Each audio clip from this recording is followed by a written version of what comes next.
What's going on YouTube? Austin Zaback here with another episode of the Austin Zaback Show. Guys, we have a very special guest. You're going to want to stay to the very end of the video. You saw the title of the podcast. We have Jacob Blank in the house, and Jacob is the guy that I've known for multiple years now. We've actually had the pleasure of doing deals together. He is 19 years old, ladies and gentlemen, 19 years old. He will do $2 million in revenue this year, depending on when you're watching the video. We're talking about 2021 here, okay? And that probably equates between somewhere between 250 or 300 deals, give or take. Yeah. But nonetheless, you're just killing the game for being 19 years old. And I think in my humble opinion, Jacob, before I kind of, bring you in here, is just, it's just truly impressive. And I think anybody listening or tuning in right now, you might be younger, looking into getting into real estate or wholesaling or whatever it might be, and you're just a testament to age is just a number. You hear that all the time, right? Yep. Age is just a number, but you're a living, breathing testament to that. And I'm excited to just dive into your story, how you got to where you're at, how you're doing what you're doing, and there'll definitely be a lot of value for everybody. So I appreciate you being on the show, man. Well, thanks for having me. I really appreciate it. Yeah. We haven't connected in a while, so I'm excited to jump on here. And it's so true, because that's what I wanted to do, to kind of put my name out there, because I feel like the audience has shifted to a younger generation for wholesaling real estate and just real estate in general. And, I thought because I had success in it, that putting my name out there with this stuff would help show the proof of concept to those younger people that it's possible to do the same.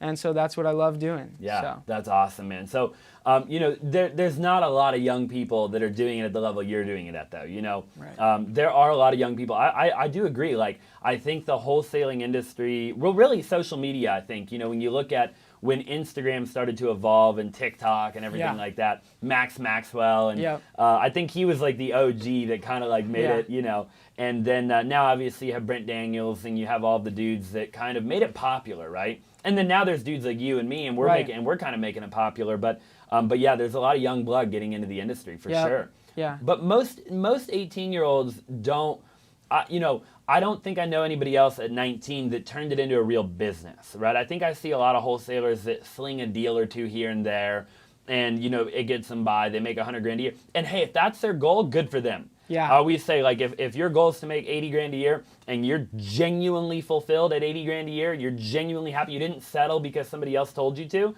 then good for you. Yeah, and that's because these young kids that get into it, they think a 30 grand deal or 15K deal and doing like 50K in a month, or not even, they're probably doing like 26K in a month. They think that's so much money when it's not. Right. And once they blow it, maybe they'll learn what a lot of money really is, and then they'll focus more on creating an actual business. Yeah. And so, what I did was I made my first few checks, and I reinvested it back in the business, and I saw the money go. It went on bills, it went on marketing, and I realized, geez, that money can go so fast. 30 grand, my first deal, it went so fast, and I spent it so fast in marketing, in the right thing, thank God.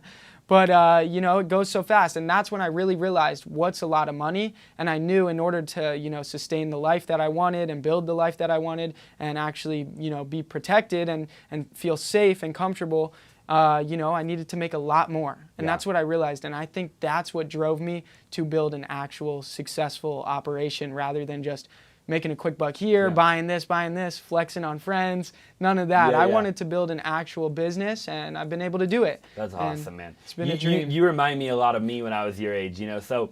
and I really want to dive into that because I think this episode will be really valuable. I mean, I think just in general, man, anybody, if people are listening right now, it doesn't matter what industry they're in really at all. I mean, obviously, if they want to get into real estate or they are in real estate, this will be really valuable. But in any industry, you're the exception, And when I was your age, I was the exception. I was the same dude where I wasn't, I worked hard, man, and I tried my very best every day. I woke up. And I made it happen, dude. Yeah. And you're making it happen. It's cool to see. So what age were you when you got into wholesaling? I was 16 years old when I got into wholesaling.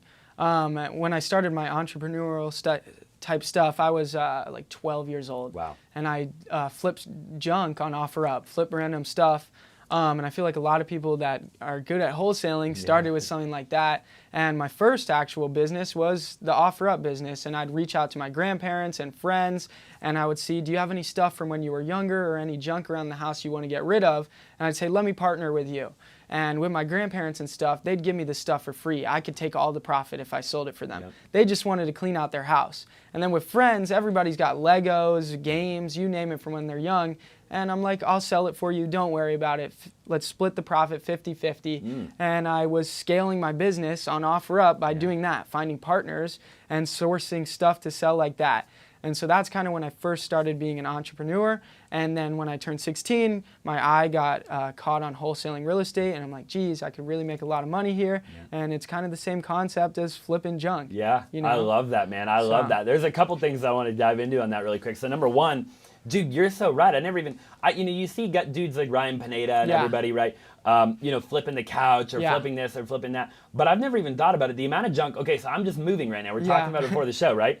And I was telling people in my inner circle, I was like, I should just get rid of a lot of this stuff. But dude, I found myself moving stuff that I knew I'm never going to use because I didn't want to throw it away, but I know I'll never sell it because I just don't have the time, right? Right. So if somebody like an older or a younger version of you, obviously you don't do that anymore because you're doing the wholesale, the actual real estate deal now. But dude, if somebody called me, man, and was like, hey, I'll come to your place and sell everything you don't use, that'd be a total win for me. Yeah. And because I'm making money on something I would have never made money on. And that's why I did good doing it. You know, I made over like $5,000 in 1 year doing it. Wow. Just doing it on the side, like not dedicated completely to it. Yeah, and that's a lot of money at like 12, 13, 14. Yeah, it's crazy. And so, that's what sold it. I had to have a good product, a good service, and that's what it was. And it would even work for you right now. And that's why it worked. Dude, so if you're super if you got young a younger out there, version of you, if anybody's listening right now, okay, drop down below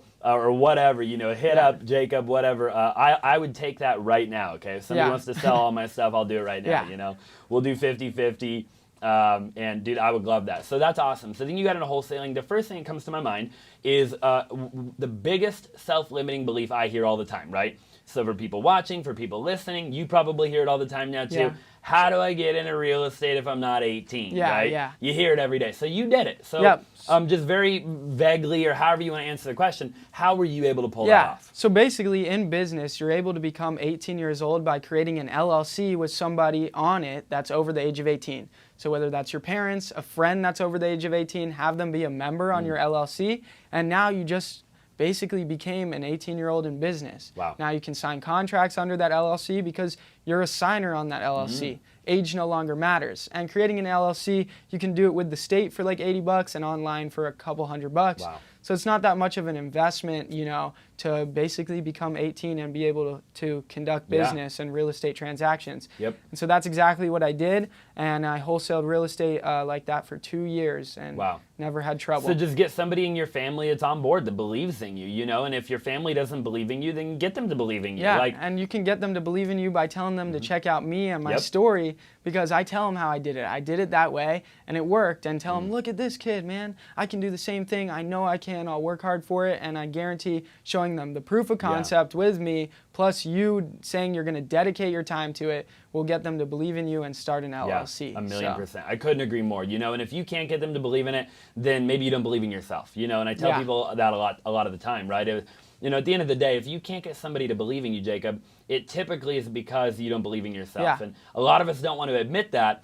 But if I can't convince somebody, it could be a marriage. You might be older, and you're trying to get your spouse on board to letting you quit your day job, but your spouse is worried that you're not going to be able to pay the bills if you quit to pursue full-time in real estate or whatever it might be. And if you're struggling to get whoever it might be in life on board with your vision, your goal, and your dream, then there probably is a lack of belief in yourself. Yeah. And you're not selling it the right way. Right, and you're not going to be able to get deals if you don't believe in yourself. And you got to start by kind of just saying, I'm going to believe in myself over and over again. But the beautiful thing about building a business and scaling it is we start to believe in ourselves so much more throughout the process. We start to trust ourselves so much more. After these 3 years of me being in real estate and, speaking on stages now, I sit waiting to go on stage, and I get nervous a bit, and I'm like, come on, man, I trust myself. Yeah. And then, you know, I kill it and I'm like, geez, I really do trust myself because I let all the anxiety just wash over, no more. And then I'm like, I'm good to go because I really, truly trust myself. And so I feel like we're able to build this amazing strength with ourselves through business, and it's one of those beautiful things that comes with it. That's awesome, man. I think that was just such a golden nugget that you just said. I did a Zoom call this morning with my internal team, and I was talking about belief and trusting yourself, and you know, I was telling this story about, like, dude, you get in the car to go to Flagstaff, and you trust so much in Siri to get you there that you don't even ask any questions. You get in the car at night, you turn on the keys, your headlights turn on, and you're looking for your bottle of water. You're not even thinking about it. If there was any doubt at all that you wouldn't make it to your destination, that you were going to die halfway to your destination, you'd never get in the car. Right? But we believe so much that we're going to get to the destination that we didn't even put any thought into it. Right. And I think if you can get there with your goal and your dream, where I believe so much that I'm going to get to my destination that it doesn't even cross my mind. I don't even wake up at all. You're talking about going on stage. It's like, yeah, we're human beings. We're going to get a little bit nervous. But I have so much belief that I'm going to pull it off that I just do it like clockwork. I put myself in this situation. I know I'm going to get nervous. I still get nervous going backstage. I just committed to a big deal in January, man, and there'll be a couple hundred people there, and they're big real estate developers. I mean, it's no joke. You know, these aren't just a bunch of little kids. You know, they're the real deal. And I'm getting brought in to do like the motivational piece and teach them how to like build a team and stuff. And I'm like, man, who am I? You know, like I'm a nobody. But at the end of the day, you know, you have to just snap out of it. It's like I have belief. I know who I am. I've built what I've built. And it becomes so easy to snap out of it throughout the process of building the business because you start seeing the results that you created with your work. And then you just trust yourself so much more. That's one of the beautiful things. I love that, man. So, okay. So you get into real estate at 16. How long was it until you got your first deal? It took me 8 months to get my first deal. You know, mine was 9. Wow. Crazy. It's a struggle, man. What do you think it was for you that took 8? Like looking back, hindsight's 20/20, right? Were you doing the wrong type of marketing? It had something to do with age. Okay. It had something to do with doing the wrong type of marketing initially.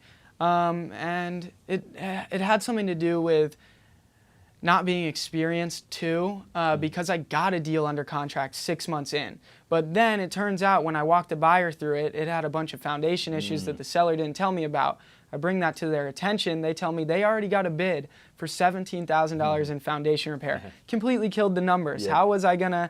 So I canceled the contract. Little did I know if I just walked 10 more buyers through it, or not even 5 more buyers, somebody would have bought it.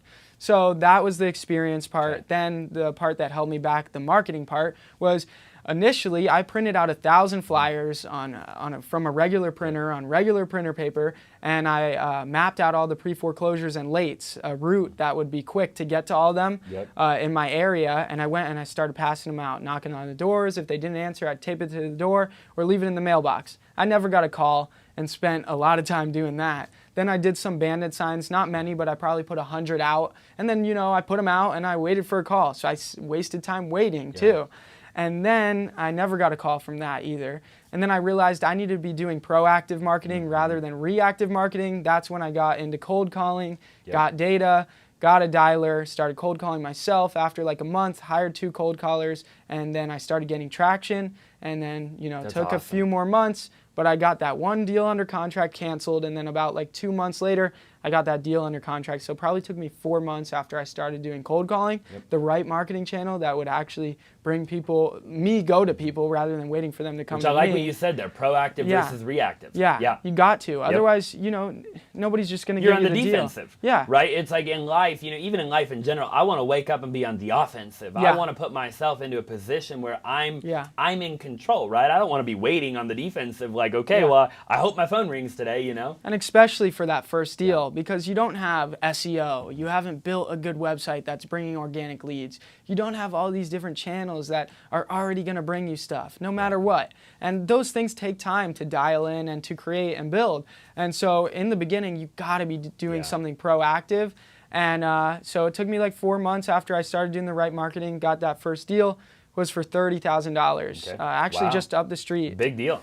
Yeah, just up the street from here too. So like North Phoenix, like give or take, or North Scottsdale. Okay, Scottsdale, wow. Was it a condo or a house? It was a house. Okay. I locked it up for $470, ARV conservatively was like 660, and then if you pushed it, probably 720 if you did a really What's good it worth remodel. now? Have you looked? Have you ever looked back on that first I deal? was just there the I other bet you night. It's worth $1 million. I was driving home and I was like, oh, that's the street. Yeah, and I yeah. stopped by and I was like taking it in. One day man. you should like comp it. You know what I mean? Yeah, Like I now. should have. I Yeah. should. I'm gonna go do that You after should. this. But because it would be interesting to look back and you know, I've done that before where Yeah. I'm like, man, if I only had known in the very beginning, you know, I would have just bought everything Yeah. and held it, you know. Yeah. But you need the money. Wholesaling Yeah. provides cash flow, right? Yeah. And that's where the business aspect comes into play, you know. Yeah. And so it's always a catch-22, you know. Yeah. I mean, I was talking to Zach Keeps, you know, and you know Zach Keeps pretty well. And He bought my first deal. did he really? Yeah. Okay, no way. And he's just an incredible guy, by the way. I mean, you know, Yeah. Zach Keeps, in my humble opinion, like, dude, I told him, I said, man, you're one of the best dudes I've ever met in my life. Like, Same. He's got just a heart of gold, man. I hope he listens to this because he's just got a heart of gold, you know. Yeah. And but that's really cool. Yeah. So that wasn't the deal that. No, that couldn't have been the deal that. Whose deal that he The just posted condo, about recently? that's me. I sold him that too. That it took a year so to get talk the about tenant up? appreciation, right? Yeah. And looking back on your deals, I sold him this deal a year ago. Obviously, there was a bad tenant, and it took him a year to get the crazy tenant out. But it appreciated $100,000. Wow. And it was a cheap condo. I could have easily bought that back then. Yep. But I would have had to deal with the headache. He's probably better at dealing with something is, like yeah. that than me. And if it So- took him to get the year to get the tenant, then me, like, out of I all would have been people, stuck it'd have been forever. A decade, yeah, Yeah, you know? for real. Because he's the OG when it comes to like doing all that. Truly you the know? best guy ever Yeah. too. Great energy. Yep. Feel like I'm family with him. Oh, Love dude. the guy. Just Yeah. incredible, man. And anybody watching, that dude would help anybody, you know. So Yeah. he's just a really good dude. But I like that a lot, man. So when you started to pivot and started to do the marketing, you hired the cold callers, you know, who did you have at that point? Did you have anybody in your corner that was kind of giving you advice, or were you just watching YouTube videos? And Yeah. So I had my dad helping me out too and giving me advice. He'd been a realtor since 2004, but he hadn't done any wholesaling really. So it was kind of a new thing that I was trying to do and that we were trying to do. And so I had some advice on the traditional side of real estate, how transactions go, some simple stuff like that. But wholesaling is a whole different game, and a lot of realtors don't like it. It's a gray area. They don't understand it. And they're afraid to do it because it's a gray area kinda. And so, it was a new chapter, but I had that advice there. And then the all-in guys also, after I did my first deal, I had money saved up plus the amount that I made. And I invested in their mentorship too, which helped out a ton and gave me a good plan on how to scale from there.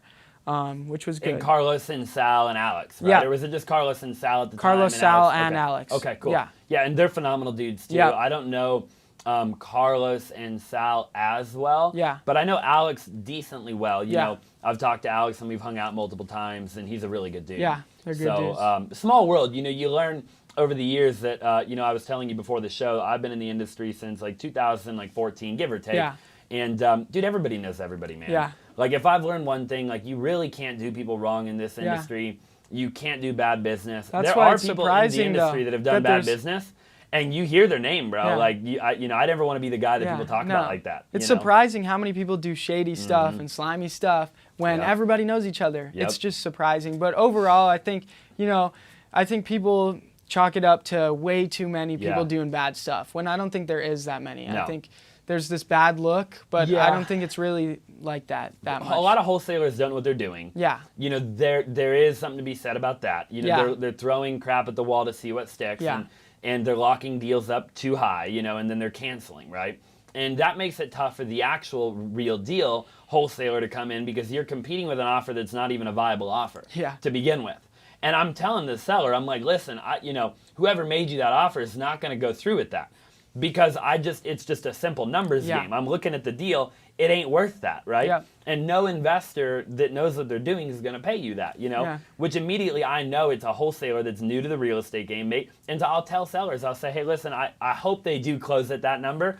Good for you. But if they don't, give me a call. Yeah, and it happens all the time. 9 times out of 10, happens they call all you. the time. Yeah. And people like us that are more experienced, know what we're doing, have the full business built out. We do everything. If we lock something up too high, we do everything. We try every avenue to still fund the deal. We do every time. And because we don't want to cancel, we don't want to cause problems. Never. And we know people are moving. This is where they live. This is their whole life. Yeah. So we're here to serve, man. And it's not just about a quick buck. No. It's about staying in the business long term. And know, what you put out into life comes back to you tenfold. And so if you're just doing bad deals, canceling, and treating people wrong, you're not going to do many deals. Hey, I like that you have that mindset at 19. You know, big kudos to you, because a lot of people don't. You know, a lot of people, they either never learn, or they learn when it's too late. They've already done a bunch of bad business. People don't trust them. People don't like them, whatever. If you can just maintain that simple attitude, which you will, I know you will out of all people, but for people listening and watching, you know, it is really important that you have that attitude in business, because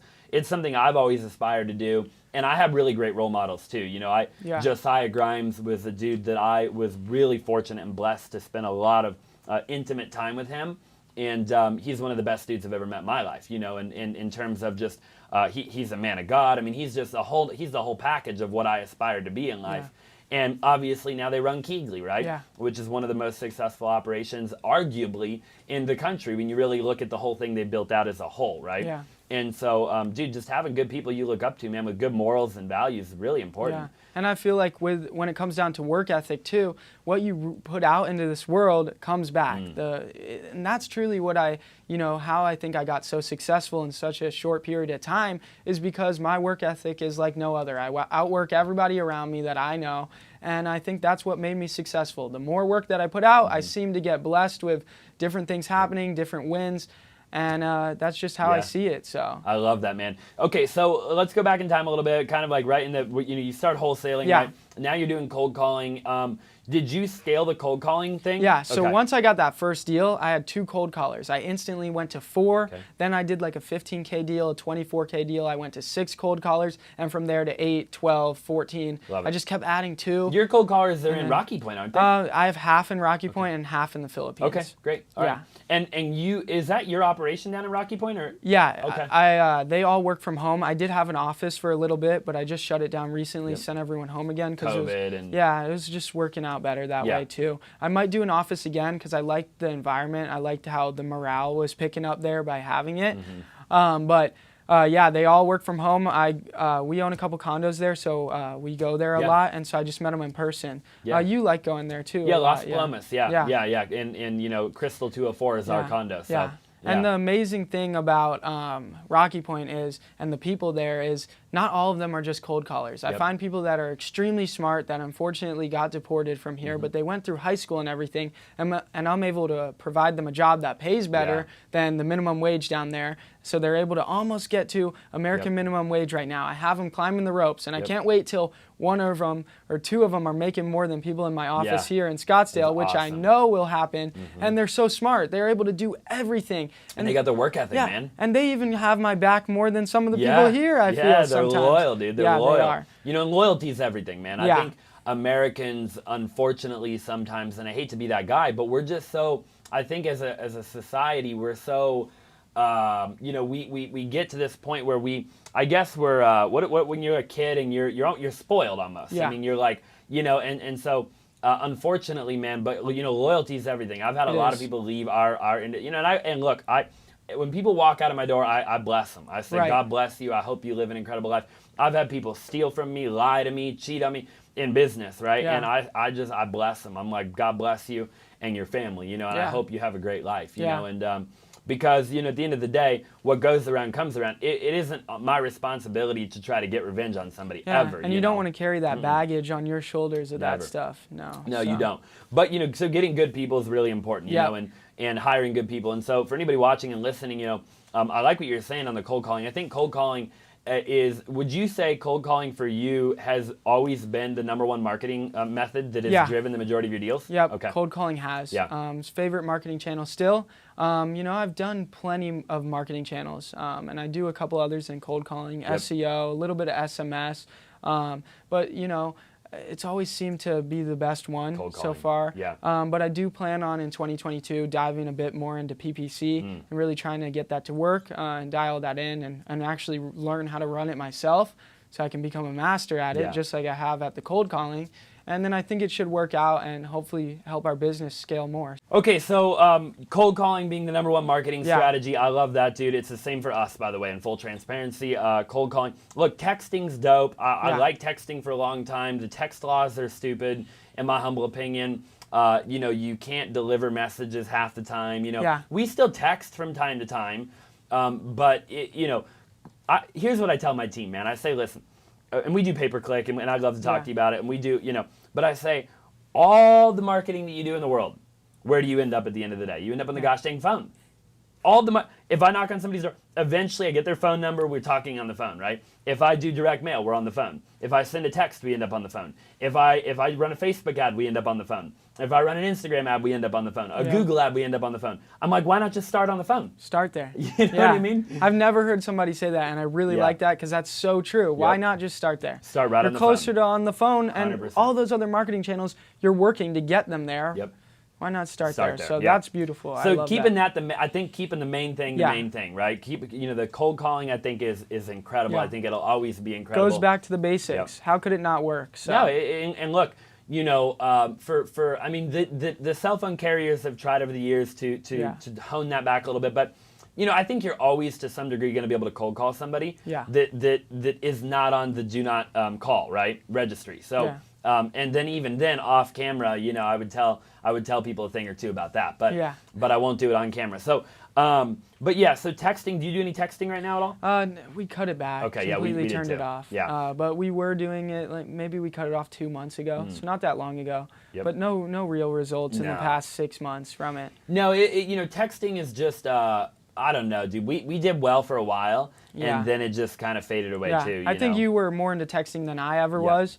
I was just kind of going after niche stuff. I think we got a couple deals from like maybe I spent $10,000 on text, which that's not a good ROI. No, not at all. No, a couple deals on the 10 grand. So it's kind of more testing. I saw Yeah. people succeeding with it. You could do like text follow up is kind of dope. Nurture campaigns, stuff like that. Yeah, because you're not sending out nearly as many. Yeah. Because you're the way the funnel works, obviously, whatever your nurture is going to be a fraction of what that total number is.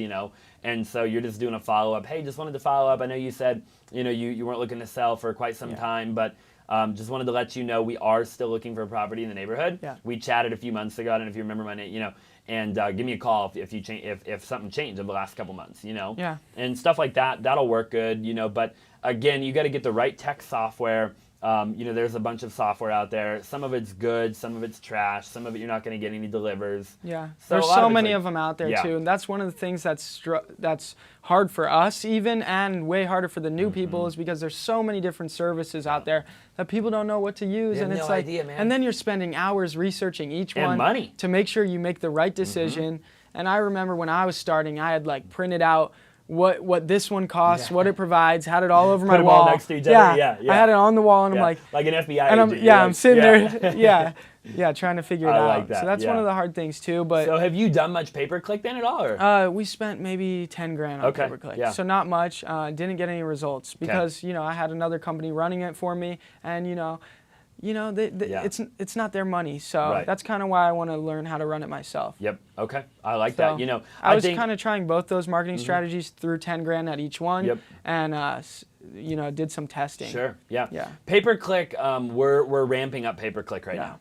We're doing a national campaign though on pay-per-click, and we get I would say right now we get quite a few leads every day, dude. Yeah. And we're closing deals. We've gotten multiple deals under contract in the whole nation, and we're really doing it big, And so obviously, like we were talking about a little bit before the show, without getting too much into it, but a lot of the big hedge funds are obviously buying right now, right? And if you can find what they're looking for, that can be really beneficial to everybody, right?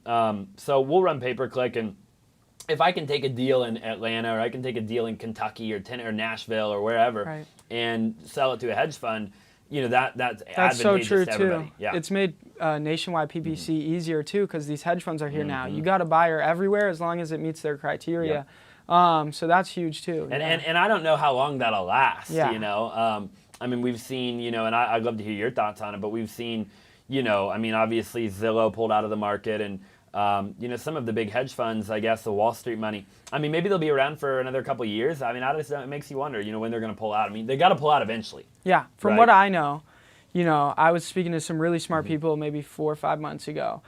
Before it ramped up a lot more since then. A lot. It was kind of just like the beginning where everyone was hopping on the hedge funds back then.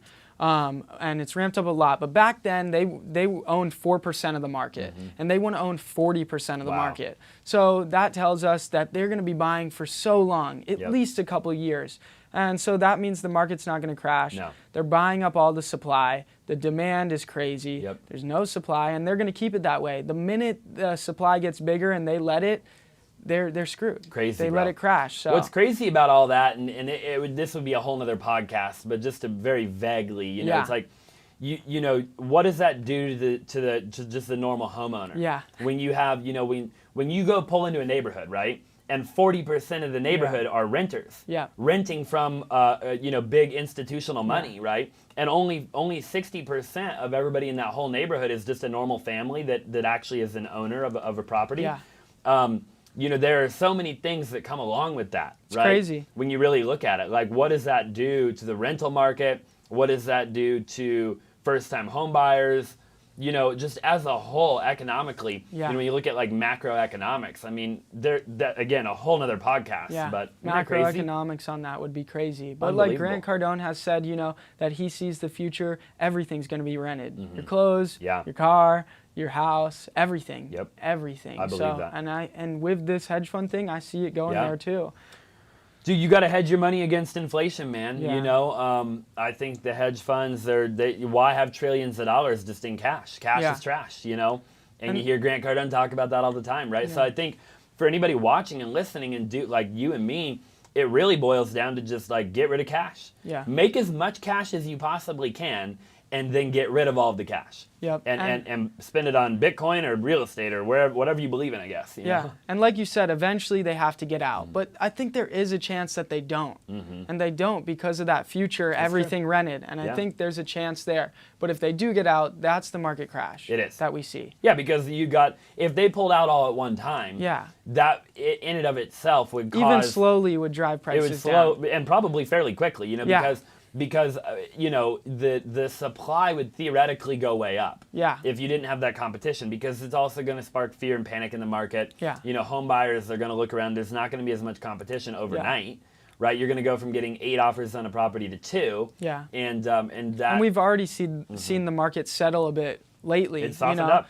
And so just imagine if they softened up, you know. And it's just, you know, eventually we have to see some sort of correction, in my opinion. You know, does that necessarily mean that it's going to be a huge crash? Look, you know, who knows, right?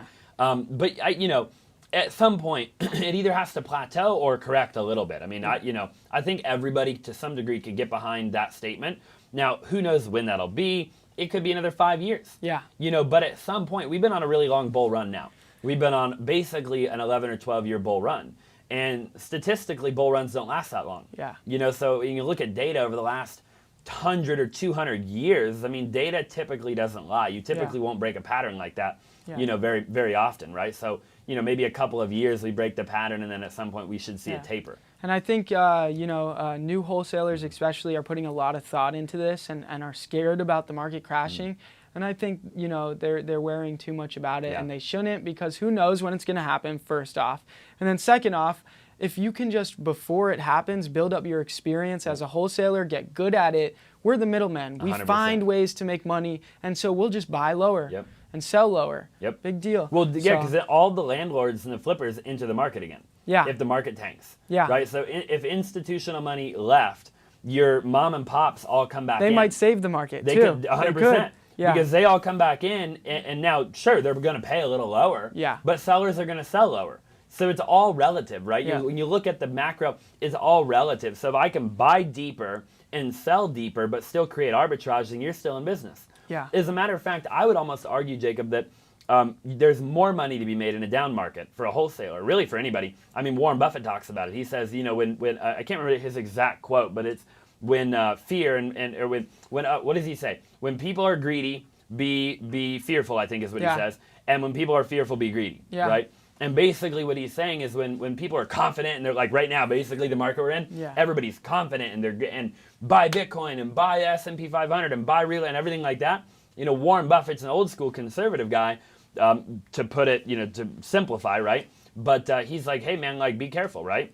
And then when people are all being careful, then that's when you want to go hard, you know? So dude, wholesalers can make more money in a down market, and man. I think so too. Yeah. And there is going to be a grace period where business slows down, kind of dramatically. I think while that market is, if it happens instantly, there's going to be that shift that has to take place in some downtime. Yeah. But ultimately, we can survive as long as you're doing this legit and you've saved some money up. You make sure you've got 3-4 months of business expenses ready to go at all times. You'll make it through, and then we do better in a down market. So you just pivot, man. Yeah. Be nimble. You know what I mean? Yeah. Be nimble. So I love it, dude. So right now, then, your current business, how do you have it structured? So you've got some acquisitions, people. You've got your cold callers. Dispositions is mostly right now just, what is that looking for? Yeah, like? so I've got 10 acquisitions, actually 9. I just let one go. So I have 9 acquisitions. I have 1 admin/transaction coordinator. I had a dispo person, but it didn't work out. And so I'm still doing dispo myself for the most part, plus the help of my TC and some of my head sales managers. I got 2 sales managers that manage everyone, help me with dispo a bit. And then I got those just about 30 cold callers. I go between 25 to 30 depending on who's hired, who's fired. I'm trying to go to 35, 40 this year because I want to do more, and I got more acquisitions now. And then I've got 4 virtual assistants that are awesome. like rock star virtual assistants. And that all equates to roughly somewhere between like maybe 10 to 20 deals a month, give or take. Yeah. Okay. Yep. Which is a great number. That's a big number of deals. Yeah. When you really think about it, especially if your deal size is decent, and that's a good income. With this setup, which these new acquisition guys, I had 6 and now I just went to 9. So with 6 acquisition guys and everything else in my team, we keep 300K in the pipeline always, basically, unless it's a down month. Happens a couple of times a year, maybe closer to 180, 200 around there. But we're keeping 300K in the pipeline, and next year I hope to go to 400K in the pipeline. That way we're sure we close 200K every single month. I love that. And hit $3 million next year. That's the awesome. goal. So. Yeah, and that's just wholesaling. Yeah. Have you thought about doing any more flipping or buying rental properties or anything? Or? This year I was supposed to do 12 flips. I only did 1. I wanted to do 1 a month. Wholesaling was amazing this year. I know, it really was. So why flip? I lost focus, and also all the flippers, it was amazing for them too, and there has been no deals to buy. I know. And also for the majority of the year, I felt like the deals, I wasn't getting that many good deals. No. Good wholesale deals, I could make a buck, but not for me to flip. No. And so this year was hard for flipping. Last year I did either 7 or 8 flips. I can't remember. Yeah. No, flipping was hard for us too. So you weren't the only one. We did way more flips in 2020 than we did in 2021. Dude, same thing, bro. If I can wholesale a deal and make 20 right now with a snap of a finger, or I can flip it and make 30, I'm gonna take the 20. Yeah, and I always say you make the most money sitting at your desk. Yep. So if you have to run to these projects, you're wasting so much time. You are. If you literally can just flip paper, flip contracts, focus on building your business from your command center, your desk, you're going to make so much money. And so I put that same concept, I instilled that in my employees too. When they're like, this person wants me to go on an appointment, I make them tell me exactly why they need to, why I should let them. Are you sure they're going to sign on the dotted line, this, that, the third? Because I don't want them leaving. I want them sitting at their desk. That's where the money's made. They're going to call another 40 or 50 people in the amount of time they could have gotten on one appointment. You don't need to typically go on appointments. I would say 1 out of every 15 or 20 deals we have to go on an appointment. And it's some oddball scenario where they're old, they don't have a DocuSign or whatever the case is. And sure, we'll go, look, we're in the business to serve people. So if that's what it's going to take to get the deal done, then we'll do it, right? You qualify, qualify, but make sure that you don't want to go out there, no. Especially you're probably talking about like Sun City, right? And that's a 45-minute drive from here. Apache Junction, freaking Maryvale, And so, a lot of times they won't sign. They say, even sometimes they say they're ready and then they don't. And it's like, you qualified, but no. So that's why we try to stay at the desk. For sure. Are you planning on acquiring any long-term property or even short-term like Airbnb or anything like that? Yeah, so I wish I bought more properties. All of us wholesalers that are coming up say that, when after 3-4 years, they look back and they say, oh, geez. And just like you said, to look back at some of those deals, see what the value is now. you say, damn, I should have bought. Should have bought more, yeah. But, you know, I want to run up as much cash as I can for one more year. And I'll probably I plan on buying a few condos next year, one for my mom and one for me, and maybe just one more as a rental. Sure. But other than like those 3 condos next year, I don't really plan on buying anything, just plan on stacking cash. Yep. You know, even though I got to hedge against inflation, but it's tough when I'm super busy, you know. Yep. But that's kind of the plan, you know, dump a bunch of money into 3 condos. That'll kind of save my money from inflation a bit. And, you know, those are safe investments. And then after that, you know, we'll see where the market's at. Dude, if you bought 3 a year, even if a guy bought 3 a year for a decade, and in a decade, you eventually, you know, got to a point where you were able to basically have a lot of equity in those properties, if not eventually have them free and clear. Yeah. That's a lot of income. Yeah, and, you know, after next year, I have plans. I want to buy a lot more. And, you know, Zach Keeps will be there for me to give me advice to help me do this. But that's definitely the goal, to buy as many as I can. Yeah, you just got to be bankable, man. We've thought about starting a fund and raising capital and stuff like that, because you get to a point where even where we're at, it's like, okay, well, nobody wants to just throw that much cash, right? Yeah. And Fannie Mae and Freddie Mac they're just a pain in the you know what. I hate working with them. You know, even on this primary I'm trying to buy right now, I hate working with them. Yeah. And I'm just like, they don't want to work with you. Yeah. You know, so you got to go raise capital or private money or whatever. But it's Zach's got some good bankers. It's hard to make those bank connections though, like Zach has. Yep. It's really hard. So you do have to be very bankable though. Yeah. You know, you got to pay the IRS. I mean. Yeah, you know. and you got to dump your money in. You got to dump your cash into properties and show proof that you can buy rentals, hold them, and they do well. Yeah. And they're profitable, and you made good purchases, to even prove to one of those bankers to give me money. So 100%. Starts with dishing out the cash if you're going that route. It does. Yep, it does. I've talked to Zach about it many times. Yeah. And that's the route I'm heading. You know, I want to, my goal, I don't even know how old Zach is, but he's probably a decade older than I am.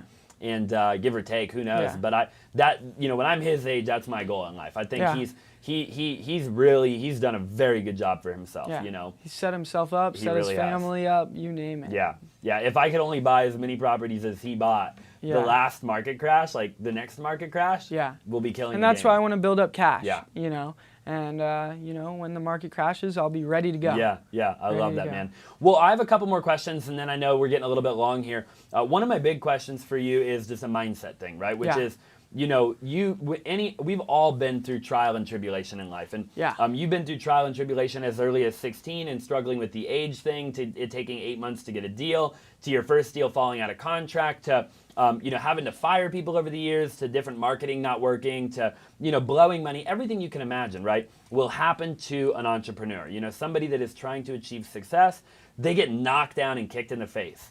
You know, you're young, man, and you know, you're still young, but you were even younger back then. What was the driving factor? Like, did you have some bigger why? Or, like, how did you stay motivated every day? Yeah, so back when I got into this, my family was doing really bad, lawsuit, bunch of problems, parents separated and stuff. So I wanted to build success and a light for my family to look at as something successful, you know, that would brighten everything up in a downtime for our family. So that's kind of why I got into it. And then, you know, with those objections and the stuff that I had to push through, like you're saying, the age thing and whatnot, I stopped accepting those as objections. I stopped accepting them, and I said, no, it's not going to stop me. And, you know, you get out of life what you accept. And I feel like people are so accepting. They accept that they're not making how much money they want. They accept that they don't exercise. They accept they build bad relationships. And the minute you stop accepting all that, you have to look your things that you don't like dead in the eye, and that's where the growth comes. And so I just stopped accepting, you know, this, that, and whatever it was, and I just said, I'm going to do it, and, you know, I want to be this person, so I'm going to stop accepting not being that person and go for it. Yeah, that's awesome, man. I think it's so powerful, you know. I think a lot of people, they just accept it. Yeah. Like you said, they go through life and they just kind of settle. And it could be in any area of life. It could be financially, spiritually, emotionally, physically, or relationally, right? It could be in any area. And people get complacent and they just say, well, you know, I'm happy here. And look, you know, like I said at the beginning of the podcast, if somebody's genuinely happy, all power to them. Yeah. But what you see more often than not is that they're making X amount of dollars, or they're in X amount of shape, or whatever it is, and they complain about it. Yeah. Right? And it's like, well, wait a minute. You're the reason that you're in the situation that you're in. So look, if you're not if you're genuinely happy, then power to you. But if you're going to be there and complain, then that's hypocrisy. Yeah. And the more people accept this, they accept that, they get deeper in that rabbit hole where they can't get out. They hate their life, they're working a job they don't like, they're scared to leave, you know, they got that scarcity mindset built in now. So the more you accept, the further and further you're going to get away from actually chasing after your dream. And so, you know, thankfully I didn't accept going to college. I didn't accept that, you know, and I was able to make something happen before I had to go down a more traditional route. And it worked out. Yeah. And, you know, I'm super thankful for it. Yeah, that's awesome. And would you say that you were kind of born with that, or would you say that that was something that you developed over time, or a mixture of the two? I've always been a hard worker. I always wanted to learn how to make a buck. And, you know, it's been something to develop too. But I had certain things in me that I could build off. I had a good foundation from the start, and you know, through building this business the past 3 years, past 4 years, with some of those trials and tribulations with my family through high school, I used to have a bunch of medical issues when I was in high school and younger, and I was able to push through all that. And, you know, that helped me build my foundation. And then through this business, I've been able to really dial in my mindset. And, you know, I think that's the most important thing. It's 80% of everything. So. Wow, I love that, man. I think it's so valuable. It's so important, and it's just such a golden nugget that I think anybody can take away. You know, with hard work and consistency and dedication, you can have anything you put your mind to in life. All right, man, so it's been a phenomenal podcast. You know, there's one thing that I like to ask at the very end. I like to ask everybody, a lot of other people that I look up to in this particular niche of podcasting, they ask a similar question, and that is, you know, obviously you're young, but you've achieved a lot. You have wisdom, you have knowledge, and you know, you've had life experience, man. You've been through stuff. And with that being said, you know, if today was your last day, man, and you knew that at the end of tonight that was going to be the end of it, and you just had to leave everybody that you loved and cared about with just one piece of advice, one thing that you've learned over the years, one thing that you would tell them and leave them with. And it could be anything. It could be personal. It could be business. It could be any piece of advice in the world. What would that one thing be? Yeah. The one thing would be to make sure you get into something, and, you know, with work, and it's a big part of life, and that's what we spend most of our time in. So one of my big pieces of advice would be to, you know, get into something that you're passionate about. You know, that's where it starts. You got to have passion every day for what you're doing. Otherwise, you're going to be living a gray life, you know. So definitely that, and then also to take care of everybody around you and spend as much time as you can with them. You know, a lot of times we get caught up in our lives, you know, and we don't want to take the call, or we don't want to do this, or they're calling and we're you know, angry, we're snapping at them when they called because we're stressed out. But it's like, when you look back at all those little moments throughout your life, you know, if it's your last day, you're going to want to take back every single one. So start being more aware and intentional about how you react, what you do, how you speak to people that you love, and that's huge. That's my one piece of advice. Dude, the fact that you're 19, man, talking like that, you know, wow, you know, that's extremely impactful. And I think that it doesn't matter if you're watching the video and you're 14 years old or you're 75 years old. That right there is wisdom. You know, that's wisdom right there. And so I think everybody should live their life like that, man. You know, we get one shot at life. So that's a mic drop of a moment right there, guys. I really appreciate you tuning in, Jacob. I appreciate you being here, and I just appreciate, you know, your wisdom and your knowledge, and I just hope to see you just succeed beyond your wildest imagination and have you back on here in a couple of years and put you back on the show. And I'd love to do whatever you have going on. If you have a podcast or whatever, I'd love to be on that, obviously. But where can people find you on social media? Yeah, so I do YouTube as well, and I put out a bunch of free educational content for you to learn how to wholesale real estate just like me and change your life with real estate. It's just Jacob Blank on YouTube, and then Jacob Blank for Instagram and the rest of that. So check me out. I'm just trying to teach people how to get in the game and change their life with it. So I love that, man. Well, there you go, guys. And I'll put all of his information down below again as well. So depending on where you're watching the video, you'll find all of that information down below. And just thank you so much for tuning in. If you are on YouTube, make sure to drop a comment in the comment section down below. Like the video if you haven't already. Smash the subscribe button. And I appreciate you tuning in to the Austin Zaback Show. Jacob, thank you so much for being on the show, brother. Thank you. And we'll definitely have you back on soon. Thank you for watching, and we'll see you in the next one.